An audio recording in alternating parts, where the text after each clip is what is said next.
नमस्कार दोस्तों, आज हम बहुत आसान भाषा में समझेंगे बिजनेस इकोनॉमिक्स क्या होता है और इसके इम्पोर्टेंट सवालों के जवाब भी इसी वीडियो में मिलेंगे। तो चलिए शुरू करते हैं।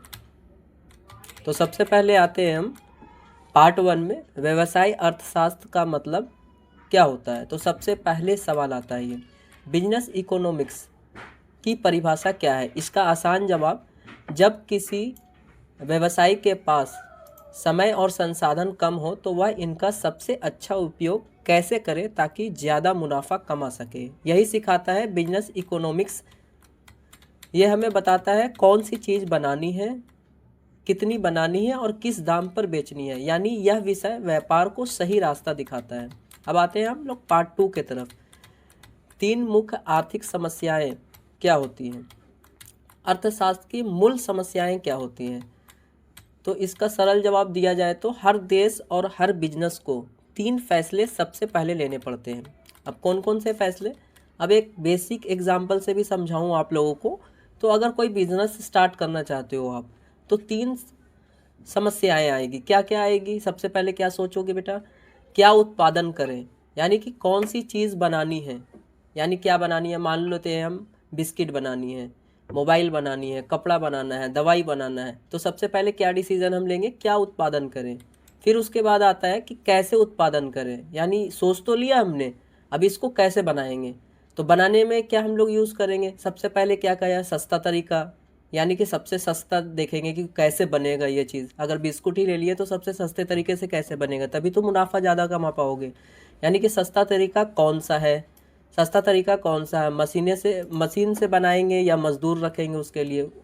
बन जाने के बाद क्या करेंगे कि किसके लिए उत्पादन करेंगे, हम बना किसके लिए रहे हैं, लोगों के लिए बना रहे हैं, जिनको नीड है, जिनको ज़रूरत है। यानी कि क्या ये चीज़ अमीर खरीदेंगे या मध्यम वर्ग के लोग खरीदेंगे या आम लोग खरीदेंगे। सीधे शब्दों में समझा जाए तो संसाधन कम है, ज़रूरतें ज़्यादा है, इसलिए ये 3 समस्याएं हमेशा रहती है, चाहे आप कोई सा भी बिजनेस स्टार्ट करें। तीसरा आता है अवसर लागत। ये एग्ज़ाम के बिहाफ से सुपर इम्पोर्टेंट टॉपिक है, यानी कि ये एग्ज़ाम में आपको देखने को मिलेगा ही मिलेगा। अब एक और बहुत इम्पोर्टेंट सवाल ये है कि अवसर लागत क्या होता है। सिंपल एग्जाम्पल से सबसे पहले हम समझाते हैं। मान लीजिए आपको भूख भी लगी है और मूवी भी देखनी है, ठीक है। तो आप सबसे पहले क्या करोगे, अपने भूख को मिटाओगे। अब अपने भूख को तो मिटा लिए आप, अब अपने भूख को मिटा लिए तो फिर आप मूवी देखने नहीं जा सकते हो। तो इसका मतलब यही है कि आपने खाना खा लिया, अब मूवी नहीं देख सकते। यानी कि जो मौका छूट गया वही अवसर लागत है। यानी कि एक के चक्कर में आपने दूसरी चीज़ों को त्याग कर दिया, तो उसी को क्या बोलेंगे, अवसर लागत। मतलब एक विकल्प चुनने पर दूसरा अच्छा विकल्प छोड़ना पड़ता है। अब आ जाते हैं पार्ट 4 की तरफ। इसमें क्या है, पीपीसी यानी प्रोडक्शन पॉसिबिलिटी कर्व। ये भी एग्ज़ाम के बिहाफ से बहुत ही इंपॉर्टेंट सवाल है और ये लॉन्ग टर्म में भी आ जाता है या तो शॉर्ट फॉर्म में भी आ सकता है। तो ये क्या होता है, पीपीसी एक ग्राफ है। पीपीसी एक ग्राफ है जो दिखाता है कि सीमित संसाधनों से दो चीज़ें कितनी मात्रा में बन सकती हैं। इसमें 3 बातें याद रखने वाली है। कौन कौन सी हैं, वर्क के अंदर का बिंदु, संसाधन का पूरा उपयोग नहीं हो रहा है। वर्क पर बिंदु, संसाधनों का बेहतरीन उपयोग हो रहा है। वर्क के बाहर उत्पादन असंभव। और सबसे ज़रूरी बात, पीपीसी अवसर लागत को भी दिखाता है। यानी एक चीज़ ज़्यादा बनाने के चक्कर में क्या होता है, दूसरी चीज़ बनानी पड़ती है, यानी कम बनानी पड़ती है। अब आते हैं हम लोग पार्ट 5 की तरफ। पार्ट 5 में क्या है, सूक्ष्म और व्यापक अर्थशास्त्र। मोस्ट इम्पॉर्टेंट है 10 मार्क्स के लिए। ये मतलब कि आपको देखने को मिलेगा ही मिलेगा। अब आते हैं मतलब कि सूक्ष्म और व्यापक अर्थशास्त्र में क्या अंतर होता है। तो सबसे पहले हम देखेंगे सूक्ष्म अर्थशास्त्र क्या होता है। छोटे स्तर की पढ़ाई होती है ये, जैसे एक ग्राहक, एक दुकान, एक कंपनी। छोटे स्तर की एक वस्तु की कीमत कैसे तय होती है। अब व्यापक अर्थशास्त्र क्या होता है, बड़े स्तर की, जैसे पूरे देश को इंक्लूड करेगा, जैसे जीडीपी हो गई, महंगाई हो गई, बेरोजगारी हो गई, कोई विषय की आप चर्चा ले लो, देश की अर्थव्यवस्था की स्थिति बताता है। कौन बताता है, व्यापक अर्थशास्त्र। अब सरल भाषा में अगर समझे तो सूक्ष्म का मतलब क्या होता है, छोटा, यानी कि छोटा हिस्सा। व्यापक का मतलब क्या होता है, पूरी अर्थव्यवस्था। अब आते हैं पार्ट 6 की तरफ। बिजनेस इकोनॉमिक्स का दायरा क्या है, यानी इसका स्कोप क्या है। बिजनेस इकोनॉमिक्स का दायरा क्या है, इसका मतलब यह है कि किन किन चीज़ों को कवर करता है ये बिजनेस इकोनॉमिक्स। इसका दायरा बहुत बड़ा है। मांग और आपूर्ति को समझना। मांग और आपूर्ति से मतलब क्या है, जैसे कि मार्केट में जिस चीज़ की मांग चल रही है वो चीज़ आप अगर मैन्युफैक्चर कर रहे हो तो वो उसकी कीमत भी यानी कि ज़्यादा रहेगी मांग के हिसाब से। उसी हिसाब से क्या होगा, कीमत तय होगी कि यानी कि मांग ज़्यादा है तो कीमत भी उसी हिसाब से तय करनी पड़ेगी। अब अगला आते हैं लागत और लाभ की गणना। आपने कीमत तय कर लिया, ठीक है, आपने देख लिया कितना मांग है, तो उसमें बनाने के लिए जो लागत आप लगाए हो उसके हिसाब से लाभ की गणना करना है। यानी 10 रुपये की सामान बनाए हो तो 15 रुपये की बेच रहे हो तो 5 रुपये प्रॉफिट आ रहा है उसमें। अब आ रहा है कौन सा तरीका सस्ता है या चुनना, यानी कि किस तरीके से हम अपने प्रोडक्ट को बनाएं कि कम से कम खर्चा आए और मुनाफा अच्छा आए। भविष्य की योजना बनाना है, यानी कि आज अगर हमारी मैन्युफैक्चर से अगर 10 रुपये की कमाई हो रही तो आगे चल के ऐसा नहीं है कि भविष्य में भी 10 रुपये होनी चाहिए, क्योंकि आगे भविष्य में ग्रो करनी चाहिए। कोई भी बिजनेस ऐसे ही टिकता है। कुल मिलाकर यह देखा जाए तो बिजनेस इकोनॉमिक्स से हम क्या समझते हैं, यह व्यापार को बेहतर फैसले लेने में मदद करता है। तो आने वाले टाइम में ये बहुत ही इंपॉर्टेंट है हमारे लिए। तो यहीं पे इस क्लास को ख़त्म किया जाता है। तो नमस्ते दोस्तों, आज हम यूनिट 2 कंज्यूमर बिहेवियर को बहुत ही आसान और मज़ेदार तरीके से समझेंगे। इस वीडियो में हर इम्पोर्टेंट टॉपिक आएगा, एग्जाम्पल भी मिलेगा और साथ में एग्ज़ाम में लिखने लायक डेफिनेशन भी बताऊंगा। तो चलिए शुरू करते हैं। टॉपिक 1, उपभोक्ता व्यवहार, कंज्यूमर बिहेवियर। सबसे पहले जानते हैं कि उपभोक्ता व्यवहार होता क्या है। इसके लिए हम एग्जाम्पल के थ्रू समझेंगे। मान लीजिए आप बाज़ार में चॉकलेट खरीदने जाते हैं, ठीक है। आप सोचते हो कौन सी चॉकलेट लूँ। सबसे पहले क्या सोचोगे, कौन सी चॉकलेट लूँ, कितनी कीमत में लूँ, कितनी क्वांटिटी लूँ, यही सोचोगे। ये सोचने का क्या तरीका होता है, यही सोचने का जो तरीका होता है वही कहलाता है उपभोक्ता व्यवहार। अगर हम डेफिनेशन के थ्रू समझें किताबी भाषा में तो साफ साफ ऐसे होगा, उपभोक्ता व्यवहार वह प्रक्रिया है जिसमें उपभोक्ता यह निर्णय लेता है कि कौन सी वस्तु कब, कैसे, कितनी मात्रा में खरीदा जाए। अब दूसरे टॉपिक की ओर हम आते हैं, उपयोगिता यानी यूटिलिटी। ये एग्ज़ाम के लिए मोस्ट इम्पॉर्टेंट टॉपिक है, तो इसे ध्यान से देखिएगा। उपयोगिता का मतलब क्या होता है, किसी वस्तु से मिलने वाली संतुष्टि, यानी आप उस वस्तु से कितना सेटिस्फाई हो। एग्जाम्पल के थ्रू आप मान लेते हैं आपने एक सेब खाया है, ठीक है, आपको खुशी मिली, तो यह क्या है, उपयोगिता है। इसके डिफिनेशन क्या होंगे बेटा, उपयोगिता वह संतुष्टि है जो किसी वस्तु को उपभोग करने से प्राप्त होता है। अब आते हैं हम टॉपिक 3 के ऊपर। टॉपिक 3 में क्या है, उपयोगिता ह्रास का नियम यानी DMU रूल क्या कहता है। ये 100% एग्जाम में आपको दिखेगा ही दिखेगा, तो इसे भी ध्यान से देखिएगा। यह रूल क्या कहता है, जैसे जैसे एक वस्तु को बार बार खाते या इस्तेमाल करते हैं, हर बार मिलने वाली नई संतुष्टि हो जाती है, हर बार मिलने वाली नई संतुष्टि कम हो जाती है, ठीक है। अब इस एग्जाम्पल के थ्रू इस डेफिनेशन को आसानी से समझेंगे हम। अब जैसे आपने एक चॉकलेट खरीदा, ठीक है, अभी आपने एक चॉकलेट खरीदा, तो आपने एक चॉकलेट खाया तो आपको शुरू शुरू में बहुत मज़ा आया, ठीक है। आप दूसरी चॉकलेट खाओगे तो आपको उससे थोड़ा, जो पहली वाली चॉकलेट है उससे कम मज़ा आएगी। अब तीसरी खाओगे तो आपका क्या होगा, एक टाइम ऐसा आएगा, तीसरी खाओगे, चौथी खाओगे, एक टाइम ऐसा आएगा आपका मन भर जाएगा, मन नहीं करेगा खाने का। तो यानी सेटिस्फैक्शन जो है धीरे धीरे घट जाती है, यही कहता है ह्रास का नियम, और ये बहुत इंपॉर्टेंट है। तो आप चॉकलेट के थ्रू ऐसे याद रखोगे तो आपको एग्ज़ाम टाइम में याद रहेगा। इसकी डेफिनेशन अगर हम लिखना चाहें एग्ज़ाम में तो ऐसे लिख सकते हैं, सीमांत उपयोगिता ह्रास का नियम कहता है कि लगातार उपभोग करने पर प्रत्येक अतिरिक्त इकाई से मिलने वाली संतुष्टि घटती जाती है। अब आते हैं हम नेक्स्ट टॉपिक के ऊपर। नेक्स्ट टॉपिक हमारा क्या है, उदासीनता वक्र यानी इनडिफरेंस कर्व। ये भी एग्जाम के बिहाफ से वेरी इंपॉर्टेंट कॉन्सेप्ट है। या उन दो वस्तुओं का कॉम्बिनेशन दिखाता है जिनमें उपभोक्ता बराबर संतुष्टि मिलती है। आइए इसको एग्जाम्पल के थ्रू समझते हैं। तो एग्जाम्पल में क्या कहते हैं, आपको मान लेते हैं 2 बिस्कुट मिलती है, ठीक है, 2 बिस्कुट और 1 नमकीन है आपके पास। जितनी खुशी मिलती है वही खुशी एक बिस्कुट प्लस 2 नमकीन से भी मिलती है। मान लेते हैं आपको 2 बिस्कुट दिया जाता है और 1 नमकीन दिया जाता है, ठीक है। अब जितनी खुशी वो दोनों चीज़ें खाने में मिल रही है, वही अगर अब मैं घटा के 2 बिस्कुट की जगह 1 बिस्कुट कर दूं और 1 नमकीन की जगह 2 नमकीन कर दूं, तब भी आपको उतनी ही खुशी मिलेगी और वैसे भी आपको उतनी ही खुशी मिलेगी। तो इन दोनों को मिलाकर बनता है आईसी कर्व, यानी कि इसी को बोला जाता है कि अगर कोई रिप्लेस कर देंगे हम कोई आइटम को, तो हमें खुशी जो है कम नहीं होगी, उतनी ही हमको संतुष्टि मिलेगी। अब इसको हम डेफिनेशन के थ्रू समझते हैं। उदासीनता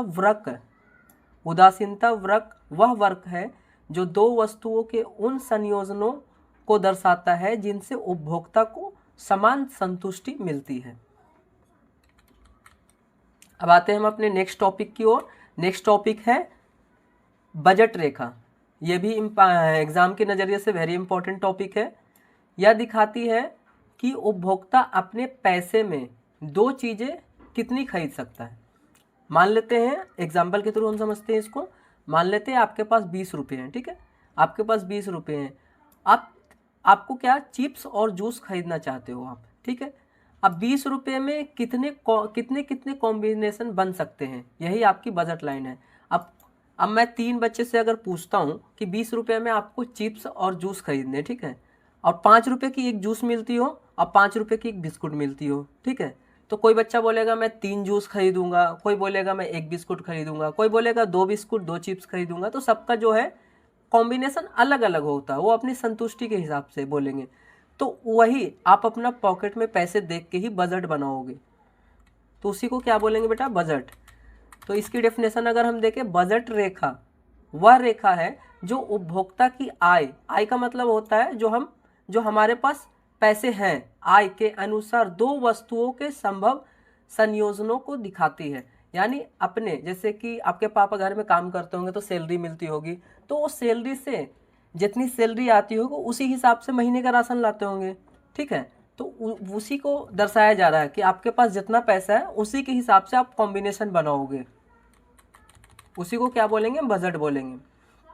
अब आते हैं हम अपने नेक्स्ट टॉपिक के ऊपर, जो है उपभोक्ता संतुलन, कंज्यूमर इक्विलिब्रियम, ठीक है। ये भी एग्जाम में अधिकतर पूछा जाने वाला सवाल है। इसको देखते हैं क्या बोलता है ये। जब उपभोक्ता अपने पैसे में रहते हुए सबसे ज़्यादा संतुष्टि प्राप्त कर लेता है, उसे उपभोक्ता संतुलन कहते हैं। एग्जाम्पल के थ्रू अगर समझे हम, आपके पास 20 रुपये है, ठीक है। आप ऐसा कॉम्बिनेशन खरीदते हो जिससे आपको सबसे ज़्यादा खुशी मिले, वही आपकी इक्विलिब्रियम स्थिति है। डेफिनेशन अगर हम देखें, एक सेकेंड, सॉरी बेटा, डेफिनेशन अगर हम देखें इसका, अभी हम क्या पढ़ रहे थे, हाँ ये रहा। अगर हम डेफिनेशन इसका देखें, उपभोक्ता संतुलन वह स्थिति है जहां बजट रेखा उपभोक्ता के सर्वोच्च उदासीनता वृत्त को स्पर्श करती है, ठीक है। अब हम आते हैं नेक्स्ट टॉपिक की ओर। नेक्स्ट टॉपिक हमारा क्या है, मांग का नियम, यानी लॉ ऑफ डिमांड। डिमांड का मतलब आप समझ रहे हो, ये 100% एग्जाम में आएगा ही आएगा। इसके एग्जाम्पल देखते हैं पहले। अगर आइसक्रीम के दाम बढ़ जाएं, ठीक है, तो बच्चे क्या करेंगे, कम खरीदेंगे। अब अगर आइसक्रीम के दाम घट जाएं तो बच्चे क्या करेंगे, ज़्यादा खरीदेंगे। ऑब्वियस सी बात है, अगर किसी चीज़ की भी दाम बढ़ती है तो मांग कम हो जाती है, और दाम घटती है तो मांग ज़्यादा हो जाती है। अगर डिफिनेशन के थ्रू हम पढ़ें इसको, मांग का नियम यह कहता है कि वस्तु की कीमत बढ़ने पर मांग घटती है और कीमत घटने पर मांग बढ़ जाती है। अब आते हैं नेक्स्ट टॉपिक की ओर, जो हमारा टॉपिक 8 है, मांग की लोच, यानी इलास्टिसिटी ऑफ डिमांड। ये भी वेरी इंपॉर्टेंट है। लोच बताती है कि कीमत बदलने पर मांग कितनी बदलती है।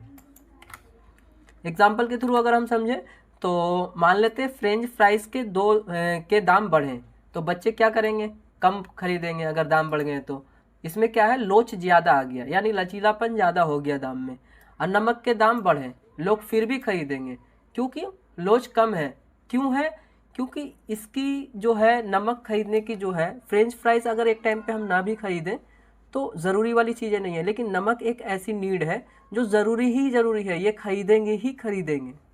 यहाँ पे लोच कम है और यहाँ पे लोच ज़्यादा है। अब डेफिनेशन देखते हैं। लोच वह माप है जो बताता है कि कीमत में परिवर्तन होने पर मांग कितनी बदलती है। तो यहीं तक था, लास्ट हो गया है ये। तो दोस्तों आज आपने कंज्यूमर बिहेवियर को बहुत आसान भाषा में सीखा। नमस्ते दोस्तों, आज हम पढ़ेंगे यूनिट 3 प्रोडक्शन एंड कॉस्ट, लेकिन बहुत ही आसान और मज़ेदार भाषा में, जैसे पिछली बार हमने पढ़ा था। तो हर टॉपिक में एग्जाम्पल भी मिलेगा पिछली बार की तरह, और एग्जाम में लिखने वाली डिफिनेशन भी मिलेगी। तो चलिए शुरू करते हैं। तो सबसे पहले हम आते हैं टॉपिक 1 की तरफ। टॉपिक 1 क्या हमारा है? प्रोडक्शन, यानी बोले तो उत्पादन। सबसे पहले समझते हैं उत्पादन होता क्या है। सोचो आपके पास आटा, चीनी और तेल है, ठीक है। आपने इनसे बिस्कुट बना लिया। अब कच्चा माल से आपने क्या किया? एक बिस्किट तैयार किया, सामान तैयार किया। यही है उत्पादन। इसी को क्या बोलेंगे? प्रोडक्शन। यानी आपने कच्चा माल से किसी चीज़ का इन्वेंट किया, तो प्रोडक्शन हुआ। अब इसकी डिफिनेशन अगर देखें हम, तो कच्चा माल को उपयोगी वस्तु में बदलने की प्रक्रिया को ही उत्पादन कहते हैं। अब आते हैं हम टॉपिक 2 की तरफ। टॉपिक 2 हमारा क्या है? Production function. ये टॉपिक भी बहुत इंपॉर्टेंट है एग्ज़ाम के बिहाफ से देखा जाए तो। प्रोडक्शन फंक्शन बताता है कि अगर हम इनपुट बदले, जैसे मजदूर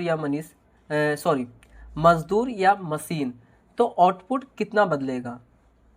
जैसे मान लो कि कहीं पे मजदूर के थ्रू ना काम करवा के मशीन से करवा रहे हो, तो आउटपुट ऑब्वियस सी बात है बदलेगा ही बदलेगा। तो हम इसी को एग्जांपल के थ्रू समझते हैं। 2 मजदूर है कहीं पे, 2 मजदूर है तो कितने बनेंगे बिस्किट? 20 बिस्कुट बनेंगे। 3 मजदूर है तो 30 बिस्कुट, यानी पर मजदूर 10 बिस्किट बना रहा है। इस संबंध से प्रोडक्शन फंक्शन कहते हैं। इसे क्या कहते हैं? फंक्शन कहते हैं। यानी एक बंदे का बनाने का जो कैपेसिटी है 10 बिस्किट। डेफिनेशन देखा जाए तो उत्पादन फलन इनपुट और आउटपुट के बीच संबंध को दर्शाता है। यानी जितना इनपुट दीजिएगा बेटा उतना आउटपुट निकलेगा। इसका बोलने का मतलब यही था। अब आते हैं टीपी, एपी, एमपी क्या होता है। सुपर इंपॉर्टेंट टॉपिक है, ठीक है। एग्जाम्पल के थ्रू समझते हैं। सबसे पहले मान लो 5 मजदूर 50 बिस्कुट बनाते हैं, ठीक है। तो इसमें क्या है? 5 मजदूर 50 बिस्कुट बनाते हैं, तो टोटल कितना उत्पादन हुआ? टोटल प्रोडक्शन, यानी टीपी का मतलब हुआ टोटल प्रोडक्शन। टोटल प्रोडक्शन हुआ 50, तो इसी को बोलेंगे कुल उत्पादन।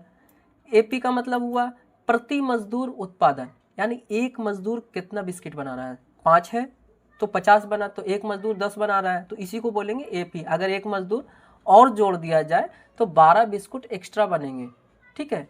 तो इसी को क्या बोलेंगे? एमपी। अगर एक मजदूर और जोड़ा जाए, 5 कर रहे थे काम और 6 जोड़ दिया जाए तो। अब इसका डेफिनेशन अगर देखें हम, तो टीपी का मतलब होता है, नॉर्मल सी बात है, कुल उत्पादन। एपी का प्रति मजदूर उत्पादन। एमपी का अतिरिक्त मजदूर से अतिरिक्त उत्पादन। ये तीनों एग्जाम में हर बार आते हैं। अब आते हैं टॉपिक 4 की ओर। लॉ ऑफ वेरिएबल प्रोपोर्शन सबसे इंपॉर्टेंट टॉपिक है। ये रूल बताता है कि जैसे जैसे मजदूर बढ़ते जाते हैं, पहले उत्पादन तेजी से बढ़ता है, फिर धीरे धीरे बढ़ता है और आखिर में घट भी सकता है। इसे हम समझते हैं एग्जाम्पल के थ्रू। पहले दो मजदूर अच्छा काम किए तो उत्पादन क्या होगा? बढ़ेगा। अब 6 मजदूर हैं, जगह कम है, तो उत्पादन क्या होगा? धीरे होगा। 12 मजदूर है, भीड़ लग गई, अब तो उत्पादन और भी कम हो जाएगा। ये 3 स्टेज हैं, ठीक है। अब इसका डेफिनेशन पढ़ते हैं। जब एक इनपुट बढ़ता है तो बाकी स्थिर रहते हैं, तो उत्पादन 3 चरणों में बढ़ता है, धीमा होता है और घटता है, से गुजरता है। टॉपिक 5 पे आते हैं, नेक्स्ट टॉपिक की ओर। लागत क्या होता है? लागत यानी कि कॉस्ट क्या होता है? उत्पादन करने पर जो भी पैसा खर्च होता है वही लागत कहलाती है। यानी कोई भी प्रोडक्ट आप बना रहे हो, उस पर कितना पैसा इन्वेस्ट कर रहे हो, वही कॉस्ट हुआ। एग्जाम्पल जैसे मजदूरी हो गया, बिजली बिल हो गया, मशीन हो गया, कच्चा माल। यानी एक प्रोडक्ट अगर किसी कंपनी में बन रही है तो मजदूर रख रहे होगे, उसको सैलरी कितना दे रहे हो, वहाँ का बिजली बिल जा रहा होगा, वो कितना जा रहा है, कच्चा माल बन रहा है तो उसके रॉ मटेरियल लग रहे होंगे बनाने में। उत्पादन में डेफिनेशन देखा जाए तो उत्पादन में होने वाली कुल खर्च को लागत कहते हैं। नेक्स्ट टॉपिक पे आते हैं हम। क्या है next topic? Type of cost, यानी लागत के प्रकार। वेरी इंपॉर्टेंट क्वेश्चन है ये। पहला है क्या है? फिक्स कॉस्ट, अस्थाई लागत। ये क्या होता है? उत्पादन हो या ना हो, ये खर्च रहेगा ही रहेगा। जैसे कि मान लो कि आप कोई प्रोडक्ट बनाना चाहते हो, पर्स बनाना चाहते हो, मान लेते हैं, तो दुकान एक खरीदोगे तो दुकान का किराया तो दोगे, बड़ा सा हॉल लोगे आप, तो लैंड का किराया वो तो फिक्स रहेगा। आपका प्रोडक्ट बने ना बने उससे कोई मैटर नहीं करता, तो ये फिक्स रहेगा। इसी को क्या बोलेंगे? स्थायी लागत, जो लागत उत्पादन से नहीं बदलती। नेक्स्ट आता है वेरिएबल कॉस्ट, यानी परिवर्ती लागत। उत्पादन बढ़ेगा तो खर्च बढ़ेंगे, उत्पादन घटेगा तो खर्च घटेंगे। यानी कि पर्स बनाने के लिए क्या लगेगा? लेदर लगेंगे, चमड़ा लगेगा। तो चमड़े, अगर मान लो आप 100 पर्स बना रहे हो तो 100 पर्स का ही कच्चा माल खरीदोगे चमड़े के लिए, जितने भी यूज़ होंगे। अगर जैसे ही आप 200 का ऑर्डर आ गया आपके पास, तो उत्पादन भी बढ़ेंगे। उसी को बोला जा रहा है वेरिएबल कॉस्ट, जो लागत उत्पादन बढ़ने पर बढ़ती है। अब आते हैं तीसरा, एवरेज कॉस्ट क्या होता है? प्रति यूनिट लागत, यानी एक पर्स को बनाने में कितना लागत आ रहा है। मान लो एक पर्स को बनाने में 100 रुपये आ रहा है, वही देखा जा रहा है। अब आते हैं फॉर्मूला AC, यानी कुल लागत को डिवाइड अगर उत्पादन से करेंगे तो AC निकल के आएगा। चौथा आते हैं मार्जिनल कॉस्ट, एक यूनिट एक्स्ट्रा बनाने को जो एक्स्ट्रा खर्च हो उसे ही मार्जिनल कॉस्ट कहते हैं। अगर अलग से कोई एक्स्ट्रा बनाया जा रहा है, एक साथ ना बना के एक अलग से बनाया जा रहा है, तो उस पर खर्च ज़्यादा आएगा, तो उसी को एक्स्ट्रा खर्च बताया जा रहा है, तो वो भी कंपनी में लगेगी ही लगेगी, कभी कभी आ जाता है। अब आते हैं अपने नेक्स्ट टॉपिक की तरफ, topic 7, short run cost curve. ये भी इंपॉर्टेंट है, ग्राफ के थ्रू एग्जाम में आता है। एग्जाम में हमेशा पूछा जाता है। AC कर्व यू शेप में होता है। AC कर्व कैसा होगा? यू शेप में होगा। अगला आ जाओ, ABC कर्व क्या होता है? ये भी होता है यू शेप में। MC यानी मार्जिनल कॉस्ट, सबसे पहले नीचे जाता है फिर ऊपर। मेरे पास ग्राफ नहीं है तो मैं ग्राफ दिखा देता। मैं अपने PDF में हो सकता है, या तो मैं अटैच कर दूंगा, या तो मेरे व्हाट्सएप ग्रुप पे आप लिंक पे, डिस्क्रिप्शन में लिंक होगा, उसके थ्रू व्हाट्सएप पे ज्वाइन होइएगा तो आपको PDF भी मिल जाएगा। MC AC को नीचे वाले बिंदु पर काटता है। अब अगला आ जाइए, इंपॉर्टेंट लाइन क्या है? अल्पकाल में लागत वर्ग U आकार के होते हैं। नेक्स्ट टॉपिक पे आते हैं हम, इकोनॉमीज ऑफ स्केल। ये भी वेरी इंपॉर्टेंट टॉपिक है। अगर 100 की जगह 1000 बिस्कुट बनाते हैं तो कच्चा माल सस्ता मिलेगा। बिल्कुल सी बात है। अगर 100, जहाँ जिस कंपनी में 100 बन रहा है, अचानक से 1000 बनाने लगे तो कच्चा माल जो एक हफ्ते हम उठाएंगे तो सस्ता मिलेगा, लागत कम होगी और इसकी इकोनॉमी ऑफ स्केल अच्छी होगी। बड़े पैमाने पर उत्पादन करने से लागत कम होती है, सीधी सी बात है। तो यही था, यहीं तक था। नमस्ते दोस्तों, आज हम सीखेंगे यूनिट 4 मार्केट स्ट्रक्चर। यह चैप्टर बहुत इजी है और इंटरेस्टिंग है, क्योंकि इसमें हम जानेंगे कि बाजार कितने तरह के होते हैं और उनमें कीमतें कैसे तय होती है। इस वीडियो में हर टॉपिक एग्जाम्पल और आसान डेफिनेशन के साथ मिलेगा। तो चलिए शुरू करते हैं। सबसे पहले टॉपिक 1 शुरू करते हैं। क्या है मार्केट स्ट्रक्चर? क्या होता है मार्केट स्ट्रक्चर? का मतलब है बाजार में कितनी कंपनी है और किस तरह की कंपटीशन करती है। एग्जाम्पल देखें हम, एक जगह सिर्फ एक कंपनी हो उसे क्या बोलेंगे बेटा? मोनोपोली। एक जगह हजारों दुकानें हो उसे बोलेंगे परफेक्ट कंपटीशन। कुछ कंपनी हो तो उसे क्या बोलेंगे? ओलिगोपोली। डिफिनेशन की ओर आते हैं। बाजार संरचना को उन स्थितियों और समूह कहते हैं जिनसे यह तय होता है कि कंपनियां कैसे काम करती है, कीमतें कैसे तय होती है और प्रतियोगिता का स्तर कितना होता है। अब आते हैं हम अपने नेक्स्ट टॉपिक की ओर। नेक्स्ट टॉपिक क्या है? परफेक्ट कंपटीशन, यानी सबसे आसान और इम्पोर्टेंट टॉपिक है यह सबसे ज्यादा कॉम्पिटिटिव मार्केट होता है। इसकी 5 मुख्य विशेषताएं होती है। क्या होता है? पहला विशेषता है क्या? बहुत सारी कंपनियां सब एक जैसी वस्तुएं बेचते हैं, ठीक है, कोई भी कीमत तय नहीं कर सकता है। चौथा, मांग और आपूर्ति से कीमत बनती है। पांचवा, खरीदार और विक्रेता दोनों के पास पूरी जानकारी होती है। एग्जाम्पल के तौर पे अगर मैं एग्जाम्पल देखूं तो क्या है? सब्जी मंडी, फल बाजार, हर जगह वही चीज, बहुत सारे सेलर। यानी सब्जी मंडी देखा जाए तो सब्जी मंडी में क्या है? सिर्फ सब्जी सब्जी बिकता है, तो उसी को हम बोलेंगे परफेक्ट कंपटीशन। यानी डेफिनेशन अगर हम पढ़े तो जहां बहुत सारे विक्रेता एक जैसी वस्तुएं बेचते हैं और कोई भी अकेले कीमत को नियंत्रित नहीं कर सकता, उसे परफेक्ट कंपटीशन कहते हैं। अब आते हैं हम टॉपिक 3 की ओर, जो है कि मोनोपोली, यानी ये भी एग्जाम के बिहाफ से इम्पोर्टेंट क्वेश्चन है। मोनोपोली का क्या मतलब है? अभी मैं ऊपर बताया था, बाजार में सिर्फ एक ही कंपनी हो। इसकी खास बातें क्या क्या है? पहला है नंबर 1, एक ही सेलर हो, कोई कंपटीशन नहीं हो। नंबर 3, कीमत वही तय करता हो, यानी जो सेलर हो। चौथा क्या है? एंट्री करना बहुत मुश्किल हो। ठीक है, एग्जाम्पल के तौर पे इंडियन रेलवेज। ठीक है, इंडियन रेलवेज भारत में ज़्यादातर लॉन्ग डिस्टेंस ट्रेन सिर्फ वन प्रोवाइडर पे चलती है, यानी इंडियन रेलवेज। डेफिनेशन क्या है? जहां पूरे बाजार पर सिर्फ एक विक्रेता का अधिकार हो और वह कीमत खुद तय करे, उसे ही क्या बोलेंगे? मोनोपोली। अब एग्जाम्पल के थ्रू मैं अगर समझाऊं, इंडियन रेलवेज में अगर दिल्ली से कश्मीर जाने का किराया 500 है, तो अगर वो टिकट मुझे 500 में मिल रहा है, तो ऐसा नहीं है कि आपको 300 में मिलेगा, आपको भी 500 में ही मिलेगा। तो जो उसकी कॉस्ट है कौन तय कर रहा है बेटा? सेलर तय कर रहा है। वो सेलर कौन है? सिर्फ एक है, इंडियन रेलवेज।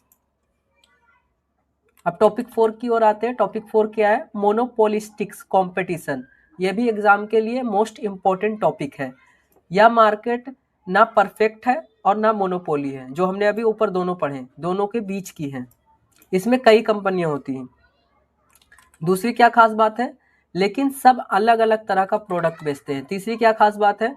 प्रोडक्ट डिफ्रेंसिएशन होता है। चौथी क्या है? हर कंपनी का अपना ग्राहक होता है। एग्जाम्पल के थ्रू अगर हम समझते हैं, आइसक्रीम का ब्रांड ले लेते हैं। ठीक है, आइसक्रीम का बहुत सारा ब्रांड है मार्केट में, जैसे अमूल भी आइसक्रीम बेच रहा है, क्वालिटी वॉल्स भी बेच रहा है, मदर डेयरी भी बेच रहा है, सब आइसक्रीम बेचते हैं।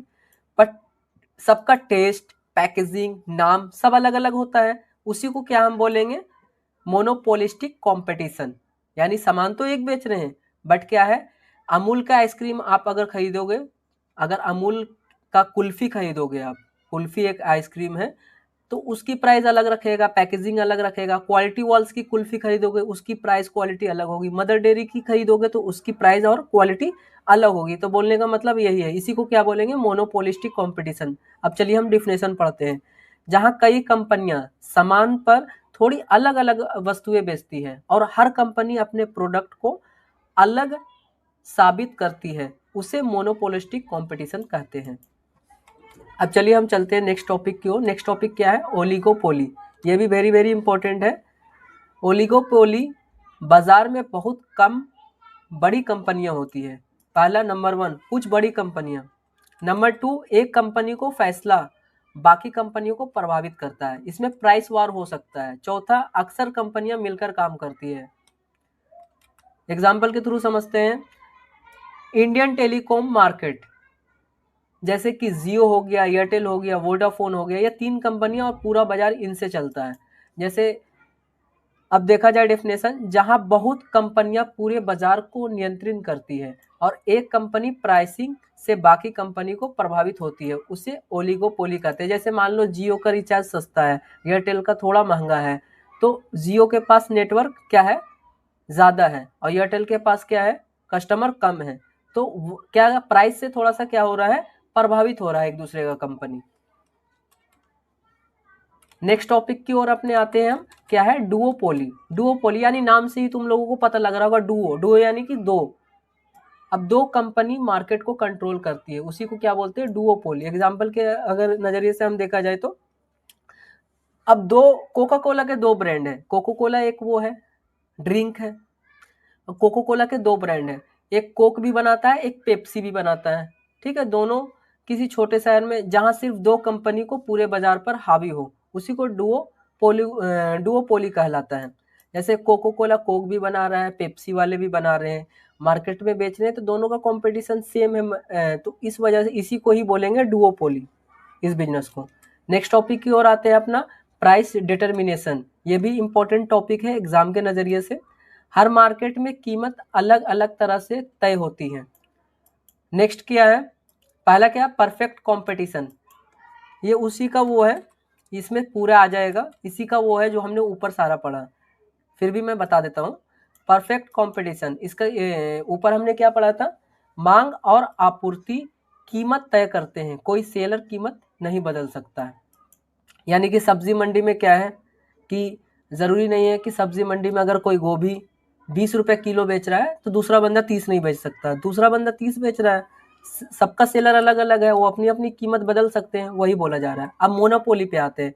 मोनोपोली में एक सेलर खुद कीमत तय करता है, यानी उसमें एक सेलर होता है, जैसे इंडियन रेलवेज टिकट की कीमत वाली एग्जाम्पल दिया था, वही समझिए आप। नेक्स्ट आ जाइए आप, मोनोपोलिस्टिक। इसमें क्या होता है, कीमत थोड़ी कंपटीशन से, थोड़ी प्रोडक्ट डिफ्रेंसिएशन से तय होता है। जैसे अमूल की कुल्फी हो गई, अब किसी की पैकेजिंग अच्छी है तो जो कस्टमर है उसके तरफ अट्रैक्ट होंगे, तो कोई मतलब कि प्रोडक्ट के थोड़ा सा डिफरेंट करके कस्टमर को कंपटीशन दे रहा है, कोई प्राइस थोड़ा लो कर दे रहा है, कोई प्राइस हाई करके क्वालिटी बेटर दे रहा है, तो ऐसे करके कंपटीशन हो रहा है। अब आते हैं नेक्स्ट, क्या है, ओलिगोपोली। कंपनी एक दूसरे को देखकर कीमत तय करती है, ये सिंपल है। अब यहीं तक हुआ, ये था लास्ट टॉपिक। अब यहाँ से हम खत्म करते हैं। तो नमस्ते दोस्तों, आज हम पढ़ेंगे यूनिट 5 जो कि है कॉन्टेम्पोरी इशू, यानी आज की मॉडर्न इकोनॉमी में क्या क्या बदलाव आए हैं और उनका व्यापार पर क्या असर पड़ता है। इस वीडियो में हम GST, globalization, digital economy, e commerce, poverty और अनएम्प्लॉयमेंट जैसे सभी इंपॉर्टेंट टॉपिक्स बहुत आसान भाषा में सीखेंगे। तो चलिए शुरू करते हैं। सबसे पहला टॉपिक क्या है, topic 1, GST, goods and service tax. सबसे इम्पोर्टेंट टॉपिक है जो एग्जाम में आता ही आता है। जीएसटी एक ऐसा टैक्स है जिसमें पूरा देश एक ही टैक्स सिस्टम पर चलता है। एग्जाम्पल के तौर पे अगर हम देखना चाहें, पहले मिठाई पर अलग अलग राज्यों में अलग अलग टैक्स लगाया जाता था, अब पूरे भारत में एक ही टैक्स लगता है जो कि है जीएसटी। जीएसटी का फुल फॉर्म क्या होता है बेटा, good and service tax. GST की खास बातें क्या है, एक देश एक टैक्स। दूसरा क्या है, चीजें सस्ती और साफ टैक्स सिस्टम। तीसरा क्या है, व्यापार करना आसान। अगर जीएसटी की डेफिनेशन हम देखें तो जीएसटी का डेफिनेशन क्या है, जीएसटी एक अप्रत्यक्ष कर है। कर का मतलब क्या होता है, कर का मतलब टैक्स होता है। अप्रत्यक्ष कर है जिसमें पूरे देश में वस्तुओं और सेवाओं पर एक समान कर लगाया जाता है, यानी एक समान टैक्स लगाया जाता है। अब आते हैं अपने नेक्स्ट टॉपिक की ओर। नेक्स्ट टॉपिक क्या है, ग्लोबलाइजेशन। ये वेरी इंपॉर्टेंट है एग्जाम के बिहाफ से। ग्लोबलाइजेशन का मतलब क्या होता है, दुनिया एक दूसरे से ज़्यादा जुड़ गई है। अब देखा जाए एग्जाम्पल, जैसे चीन में बना मोबाइल भारत में बिकता है, भारत की दाल विदेश जाती है, यानी सबसे ज़्यादा चाइना सामान हमारे देश में मोबाइल बिकता है। तो इसी को क्या कहते हैं, ग्लोबलाइजेशन, एक दूसरे का स्थानांतरण हो रहा है। यही है क्या, ग्लोबलाइजेशन के हमारे यहाँ का कोई सामान उनके देश में बिक रहा है, उनके देश का सामान हमारे देश में बिक रहा है।